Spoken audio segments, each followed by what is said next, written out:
Okay, start na po tayo.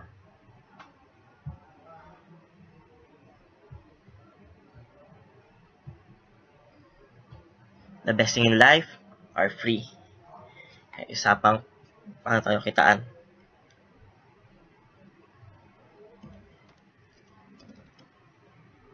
Okay, hi! Gusto ko i-share sa inyo na kung paano gumawa ng isang online shop, online store nang hindi nyo na kailangan problemahin pa ang item na ibibenta. I mean, hindi nyo na problemahin pa yung inventory at ang warehousing. Kasi yan ang isa sa pinakamalaking pinoproblema ng maraming sabi natin nagne-negosyo is yung inventory at warehousing. Yon, saka yung delivery, pagpapadala, yan pang isa. Ngayon, merong paraan na ang tinatawag is dropshipping. Ang mangyayari sa dropshipping, ikaw ang kukontak sa supplier mo at si supplier nang bahalang mag-deliver ng item na yan papunta sa customer mo. Kailangan mo lang gawin is mag-sale lang at ibenta. Kumbaga para i-market mo lang sa internet yung item ni supplier mo at ibebenta mo na sa kanila. Tawag po doon, dropshipping. At merong dalawang mga manlalaro ngayon. Dalawang application na ginawang madali ang gumawa ng isang online store, online shop. Ang isa doon ay si Shopify. Yan. Si Shopify po. Sino si Shopify? Ito siya. Si Shopify po ay isang uri ng e-commerce platform. Dati po kasi napakahirap magtayo ng isang online business shop. Kailangan mo ng web designer at ng magaling na IT para lang magkaroon ka ng isang online store na kung saan pwede ka na magbenta. Kasi di ba marami nang business, sa paglago ng internet ngayon, marami ng business ang dinidikit nila yung business nila sa internet. Dahil kapag kayong business mo na sa internet, mas mabilis siyang kikita at mas mabilis siyang mag-grow. At ang laki ng potential na mag-success ka sa internet business, sa online business. Dahil sa mas marami kang magiging mas mabilis yung connection mo kaysa sa physical, 'di ba? Pero hindi naman inaalis pa yung physical, pero dahil nga sa paglaki ngayon ng internet ng World Wide Web, sa paglawak niya, mas mabilis na po ang mga online business. Kaya dumadami na yung mga katulad ni Kashkas Pinoy, Lazada, Kimstore, eBay, Amazon, AliExpress, at marami pang iba ng mga e-commerce na nagbebenta sa internet. At dito sa UAE, isa na dito ang Souk.com, Awok, at marami pang iba. So, paano gumawa ng ganon? Paano gumawa nang hindi ka kailangan pang maglabas ng pera? Oo, hindi mo kailangan ng pera agad maglabas. Ang kailangan mo lang, ideya, tapos pag na-focus mo na, construct mo na, at handa ka na talagang i-go o magkaroon ng unang sale, syempre doon ka unang maglalabas ng pera kasi may mga dyan, dito. Kahit na si customer yung si supplier magdi-deliver ng item, yung pambibili mo ng item kay customer ay kay supplier mo is sarili mong pera. Kumbaga para magpapaliwal ka, sandali. Kasi ang mangyayari doon sa dropshipping, kahit na si customer mo is nagbayad na agad sa'yo, itatransact pa yan Tatransact pa. Papunta sa bangko mo, tapos kukunin mo sa bangko mo, lalagay mo sa'yo. Ganon. At pag, syempre, hindi naman pwedeng umorder na siya, is patatagalin mo pa, antay mo pang makuha mo yung pera mo sa bangko mo, tapos saka ka bibili kay supplier. Hindi naman po. Kailangan may customer relationship ka doon. Okay, na lumalayo na ako, balik ulit tayo dito kung paano to si Shopify, kung paano makagawa ng online business. Kailangan nyo lang pong gawin is mag-enter ng active na email ad. Active po ha. So, let's try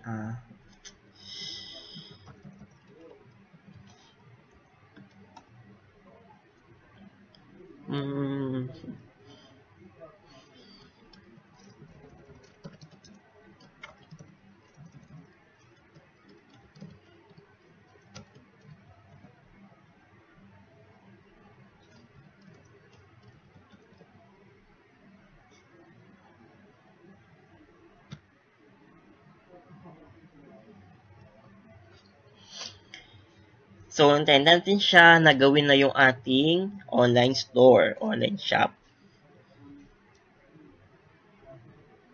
Ito po, pwede nyo itong i-skip na lang. Dahil ano naman niya to, dito survey lang. Survey lang to ni Shopify. So, 0 lang ginawa ko kasi tatanong niya how much your revenue does business currently make. Wala pa naman tayong business eh. Okay, next lang po. Then, fill upan nyo lang to. Okay. Wait lang. Fill upan ko siya ha. I-block ko lang yung screen ko.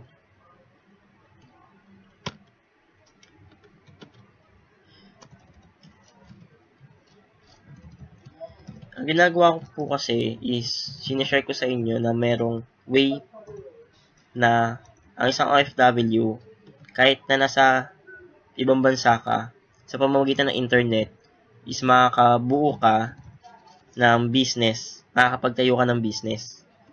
'Di ba? Kaya part-time lang. Kasi hindi para talaga sa isang OFW yung mag for good sa Pilipinas is hindi lahat yun eh. Sa mag for good sa bansa na pinuntahan nila is hindi lahat ganun. Marami talaga, siguro mga 90% ng mga OFW is plano pa rin talaga umuwi sa Pilipinas at bumalik doon at doon manirahan. Talagang ginagawa lang nila na pumunta sa ibang bansa para po makatulong at makapagbigay ng hanap buhay, ng pera para sa Pilipinas.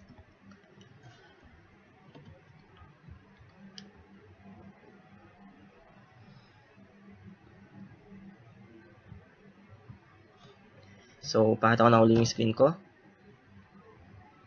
Ito siya. Ngayon po, dito, ito yung makikita nyo. Kailangan nyo gawin is pumunta sa online store. Tapos, unang kailangan gawin is mamili kayo ng teams. May dalawang teams po dito. Free teams at etong may bayad. Dahil nga sa ayaw natin gumastos muna, dito tayo sa free teams lang.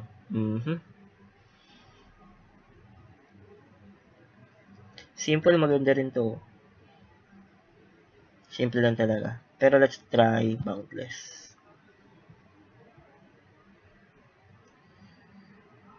Black and white tayo. Install.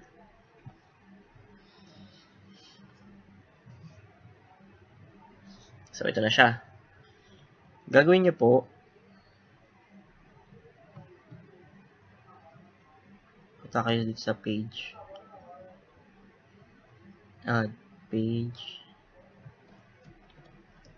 About us.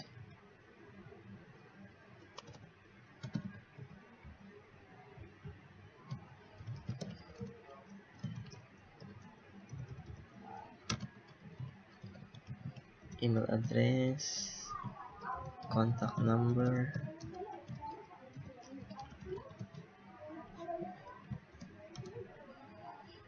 So, ang ginagawa ko ngayon is gumagawa ko ng isang page dun sa website natin. So, navigation, domains, preference.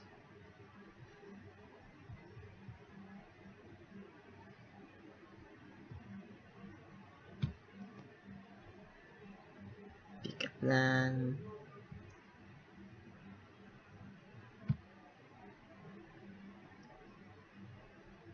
Oops.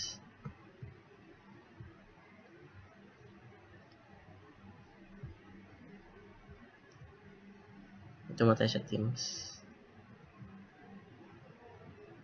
Customize teams.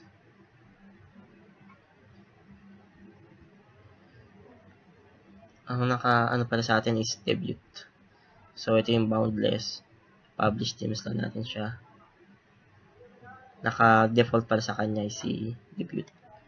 So, customize team natin siya. Ayan.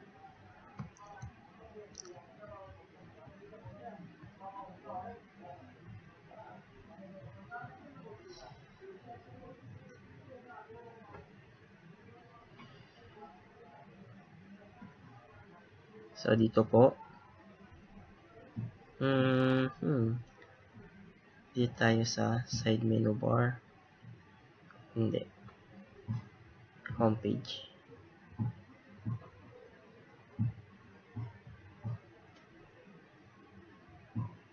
Action bar. Saan ba? Ito ba tawag dito?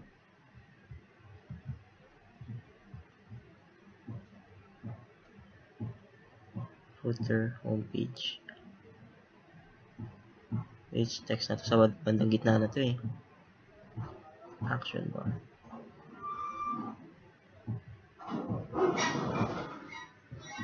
Sidebar menu. Slideshow. Okay. Ito siya. Upload image tayo. Kaya lang. Hanap muna tayo ng magandang image. Ito tayong Google.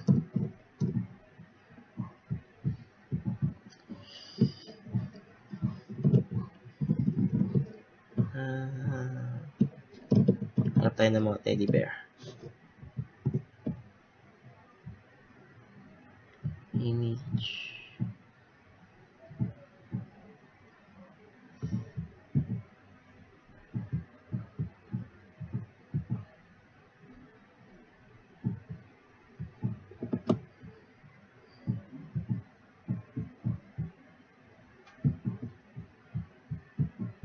Siya yung lagyan natin dito. Ayan.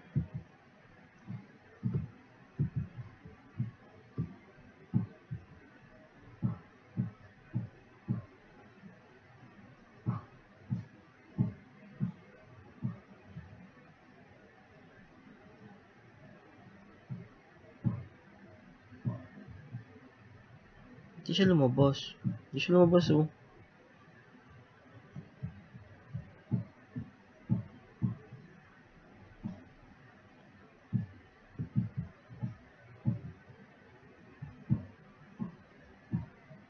Custom logo. Ay, mali. Logo to. Nasa logo siya. Nasa logo natin siya. Sa logo ko siya nilagay. Sorry po.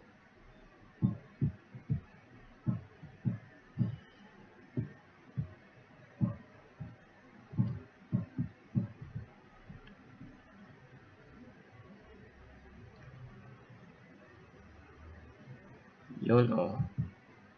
Di ba? Nakit there. So, tapos na tayo. Kunyari, natapos na tayo sa pag-design ng ating website, ng ating webpage. Bali, ginto lang po yung gagawin nyo. Punta lang sa Customize Theme.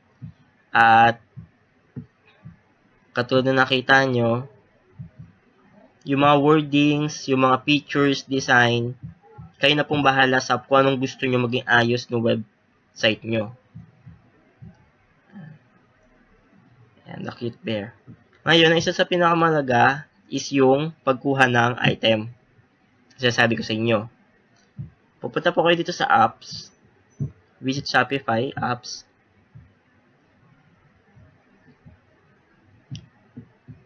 At hanapin nyo si Oberlo. Ito siya. Get at install nyo lang po siya. Nga po pala, sa paggamit kay Oberlo at sa Shopify, kailangan po ang gamit yung browser is Chrome. Chrome browser po. Okay? Google Chrome. Hindi po pwedeng internet, Microsoft Edge, or Internet Explorer, or Safari. Kailangan po Google Chrome. Kasi mayroong application si Oberlo para mapabilis yung transaction natin na gagawin. Yung pagda-dropship natin ng item. So, gagawin natin. Kung tutusin dito kay Oberlo, meron ng mga items na pwedeng i-dropship eh.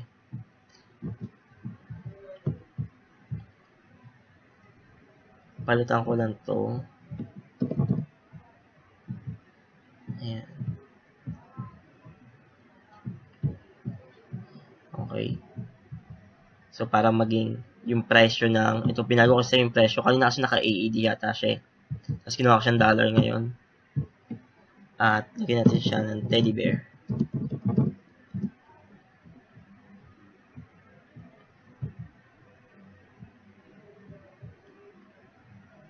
Ayan. So, yung mga teddy bear. Hindi mo sila teddy bear eh. The cute bear. Ito siya. Keychain naman siya. So, hanap kayo ng item na gusto nyong ibenta. Nga po pala, sa mga ganito, paghahanap ng item, is kailangan i-review nyo muna siya. Kailangan i-research nyo muna kung sellable yung item nyo. Kasi baka may gusto nyo lang siya, kailangan may gusto. Tapos di naman pala siya, sellable. Uy, ang kulit naman ito. Okay, sige. Kunyari, ito siya. Si Teddy ni Mr. Bean. Gagawin natin, ito yung direct galing kay Overlo. Add to import. Tapos, check natin si Overlo. Galing pa siya. Okay. So, ito siya. Naka-United States. E-pack po siya. Kailangan i-packet ha. Kasi si e-packet po kasi, siya yung pinakamura transaction ng shipping ng transaction. Kasi ito is manufactured galing kay China. Tapos, ang customer na gusto ko kasi, na gusto kong bentahan, is sa United States. Kaya, ang mangyari dito is, si China magdi-deliver kay US. At yung shipping cost, gusto ko minimal lang, or zero. Dito nga free eh, e-packet. So, magitan ng e-packet. Free shipping. Ito siya. Tapos ito yung mga picture ni Teddy.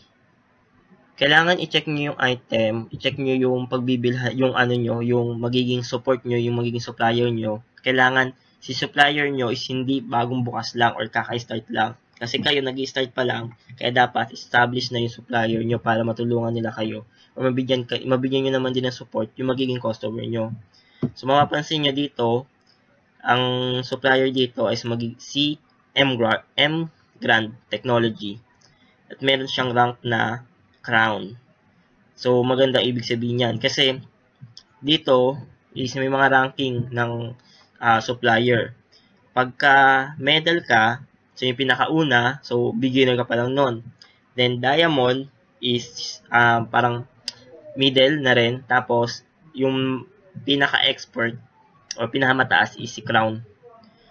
Ang ibig sabihin po ng 7 medals is equivalent yun ng 1 diamond. Ang equivalent ng 7 diamond is 1 crown. Ito may 1 crown na siya, ibig sabihin to 7 diamonds, ibig sabihin yan. Kung makakita man kayo, dapat yung supplier nyo is nasa nasa 3 diamonds na. At least 3 diamonds na para safe ka at pagka nagkaroon ng problema, alam mo na matutulungan ka ng supplier mo. Or hindi maging mahirap na kausap si supplier. So, ito siya. Okay, yung gagawin po natin ngayon is, punta tayo import list. So, nasa import list siya. Ito na siya ngayon. Kailangan yung baguhin Mr. Bean Teddy Bear. Kailangan yung baguhin yung pangalan niya.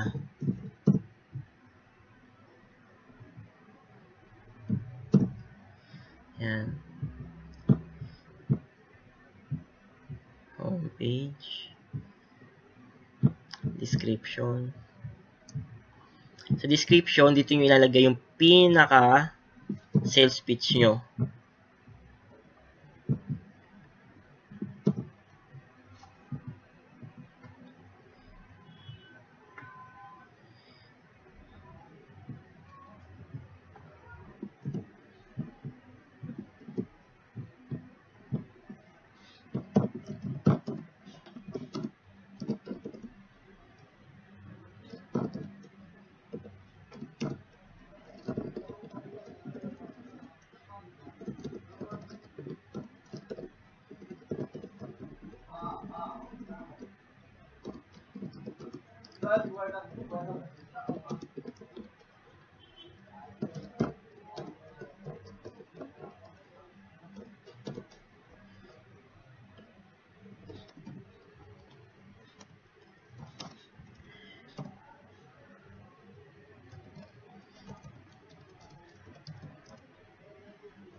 Ano ba magandang sales pitch? Pag-isipan natin. Want to have the teddy of Mr. Bean? Okay, take this. Kailangan nyo po pag-isipan yung yung sales pitch nyo. So, ang ginagawa ko lang po is, naglalaro lang ako. Sinusubukan ko lang siya kung ano yung naisip ko agad, yun na kagad nalalagay ko.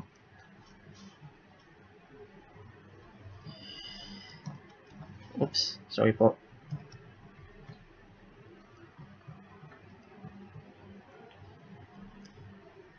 At dito tayo sa variant. Sa variant, mapapansin nyo, meron tayong cost na 7.65. Ito yung pinaka-cost natin. At yung selling price nyo. Kailangan syempre mas maganda yung selling price nyo. Pwede nyo gawin, isi-check nyo kailangan sellable naman yung price nyo. Yung kikita kayo. Amazon tayo.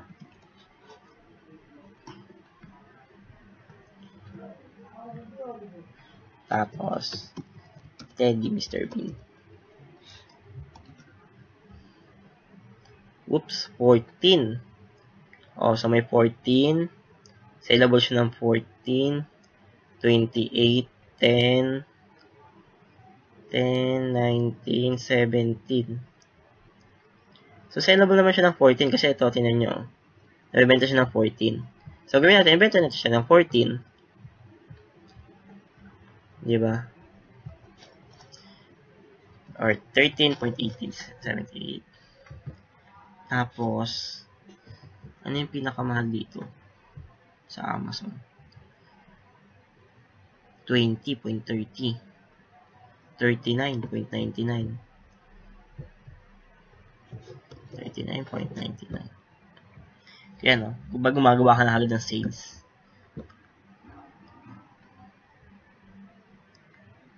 Then, push to shop. At tingnan nyo ngayon yung shop nyo. Na cute bear. And si Teddy, Ito siya.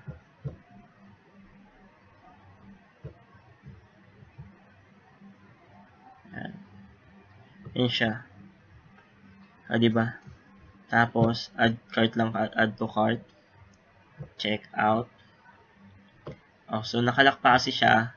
Kailangan po is makapagbigay kayo ng credit card nyo. Pero, hindi naman siya kukuha ng kagad ng pera ni Shopify o babawasan kagad kayo o ibibil kagad kayo ni Shopify. Tatapusin muna niya yung 14 days free trial niya. Pagkatapos sa kanya kayo ibibil. Ang kinagandahan lang sa mga OFW, accessible sa ating tinatawag na prepaid credit card. Prepaid credit card po, nakita ko lang sa inyo. Meron ako dito isang prepaid credit card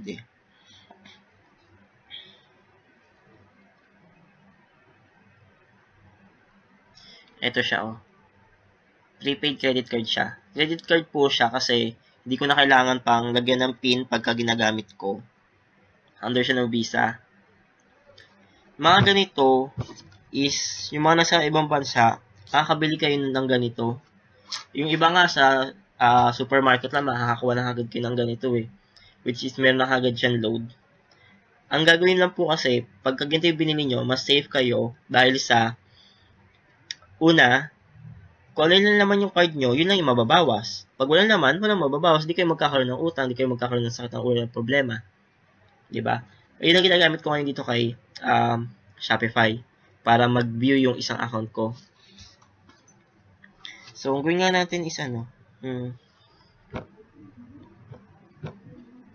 para ma-check nyo. Pakita ko sa inyo. Teka lang I-ano ko lang. Hide ko lang yung screen ko.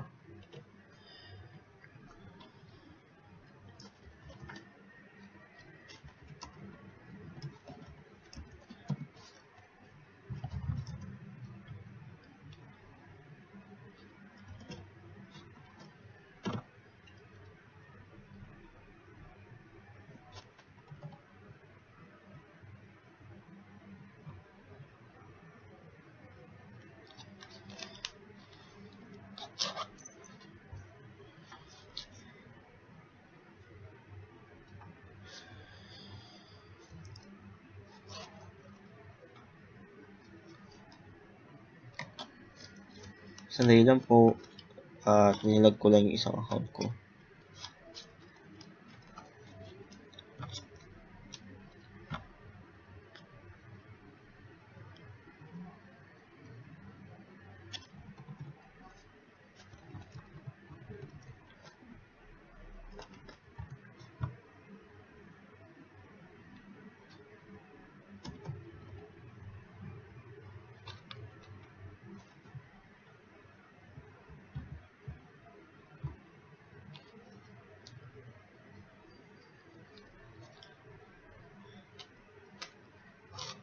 Okay, di ko siya ma-login.